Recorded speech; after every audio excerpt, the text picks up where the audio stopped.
మీరు మన ఛానల్‌లో ఫస్ట్ టైమ్ వీడియో చూస్తున్నట్లయితే please like and subscribe. Face recognition technology ఎలా పనిచేస్తుందో మీకు తెలుసా? మనమంటూ ఒక వ్యక్తిని చూడగానే ఎవరు అని గుర్తుపడతాం. ఈ పని మిషన్స్ కూడా చేస్తున్నాయి.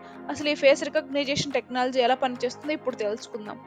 ఈ టెక్నాలజీ వచ్చినప్పుడు 2డీ ఇమేజెస్ ద్వారా ఇది జరిగేది. ఫస్ట్ మనల్ని ఒక ఫోటో తీసుకొని మన ఫేస్ పొడవు ఎంతుంది, వెడల్పు ఎంతుంది, మన ఫేస్‌లో ముక్కు, పెదవులు, కళ్ళు వంటి ముఖ్యమైన పార్ట్స్ తీసుకొని వాటి మధ్య ఎంత డిస్టెన్స్ ఉందో కొలతలు తీసుకొని, ఆ కొలతని ఒక న్యూమరికల్ కోడ్‌గా మార్చుకునేది. ఈ కోడ్‌ని ఫేస్ ప్రింట్ అంటారు. మనకి ఫింగర్ ప్రింట్స్ ఎలా ఉంటాయో ఫేస్‌కి కూడా ఫేస్ ప్రింట్స్ అలా ఉంటాయి.